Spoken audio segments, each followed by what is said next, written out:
negara terkecil di dunia yang merdeka sepenuhnya. Kota Vatikan disebut juga Stato della Città del Vaticano Italia, adalah negara bagian gerejawi. Pusat Gereja Katolik Roma dan sebuah wilayah di Roma yang terletak di tepi barat Sungai Tiber. Bahasa resmi Kota Vatikan adalah Italia dan Latin, mereka menggunakan euro sebagai mata uang.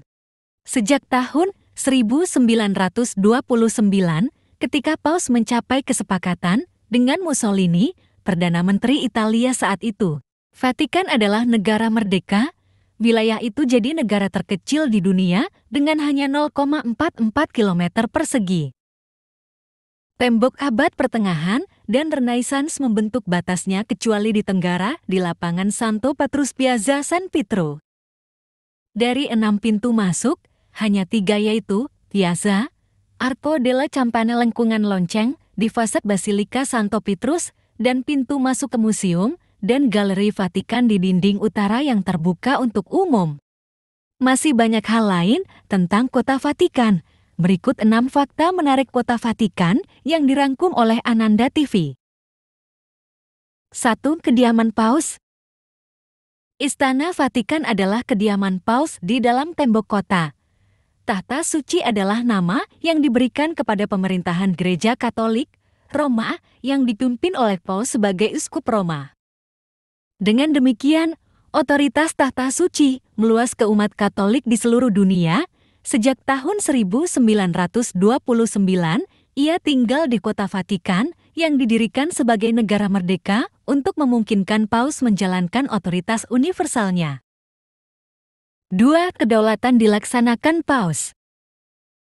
Selama periode dari abad keempat hingga tahun 1870, Vatikan menguasai wilayah di sekitar Roma dan berfungsi sebagai ibu kota negara kepausan. Pada tahun 1929, kedaulatan independen Kota Vatikan diakui oleh pemerintah fasis Italia di Perjanjian Lateran. Kedaulatan dilaksanakan oleh Paus pada pemilihannya sebagai Kepala Gereja Katolik Roma. Dia memiliki kekuasaan eksekutif, legislatif, dan yudikatif mutlak di dalam kota. Pada tahun 1984, perombakan besar-besaran jabatan di Kuria Roma menghasilkan pendelegasian administrasi rutin Kota Vatikan kepada Komisi 5 Kardinal yang ditunjuk oleh Paus yang dipimpin oleh Sekretariat Negara, penduduk Kota Vatikan yang sebagian besar adalah para imam dan biarawati. Juga termasuk beberapa ratus orang awam yang terlibat dalam pekerjaan kesekretariatan, rumah tangga, perdagangan, dan pelayanan. 3. Tak ada pajak penghasilan.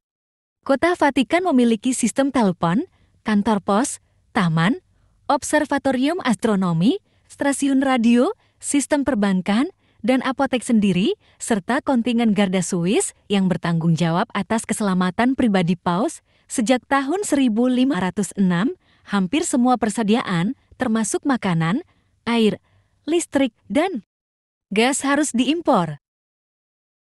Tidak ada pajak penghasilan dan tidak ada pembatasan impor atau ekspor dana. Sebagai tata suci, ia memperoleh pendapatannya dari sumbangan sukarela. Lebih dari 1 miliar umat Katolik Roma di seluruh dunia, serta bunga atas investasi dan penjualan perangko, koin, dan publikasi, pengeluaran perbankan telah dilaporkan kepada publik sejak awal tahun 1980-an. 4. Wisata bangunan kuno. Di balik tembok Vatikan, cukup banyak atraksi untuk membuat para turis sibuk berkeliling selama beberapa hari. 2 tempat yang harus dilihat yaitu Basilika Santo Petrus dan Kapel Sistina.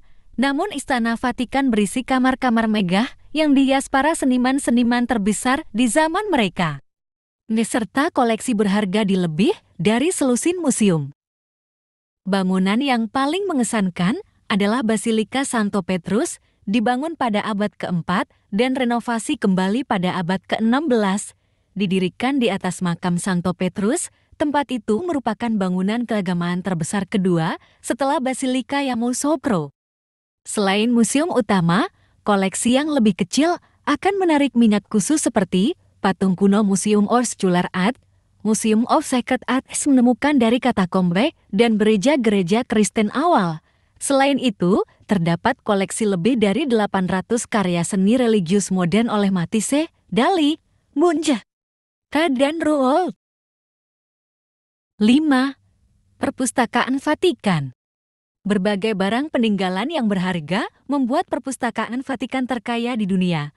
Perpustakaan memiliki 7.000 incunabula yang dicetak sebelum tahun 1501, 25.000 buku tulisan tangan abad pertengahan, dan 80.000 manuskrip yang telah dikumpulkan sejak perpustakaan didirikan pada tahun 1450.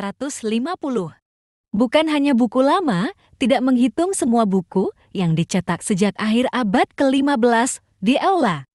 Sepanjang 70 meter yang dibangun oleh Domenico Fontana, turis dapat mengagumi beberapa harta yang paling berharga seperti Injil yang diterangi tangan, kodeks Alkitab, manuskrip rekaman, buku cetakan awal, dan gulungan kuno dan papirus.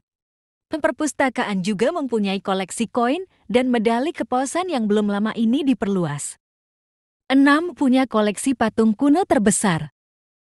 Museum Vatikan memiliki koleksi patung kuno terbesar di dunia, terutama ditemukan di Roma dan daerah sekitarnya. Sebagian besar ditampilkan dalam pengaturan sistematis yang dirancang oleh Paus Clement XIV dan Pius VI dari tahun 1769 hingga tahun 1799. Galeri-galeri ini mengandung kekayaan seperti itu, potongan-potongan yang megah dan signifikan yang bahkan daftar sorotannya panjang. Itulah negara Vatikan yang dibangun dengan kedaulatan Paus, negara terkecil dan maju di dunia.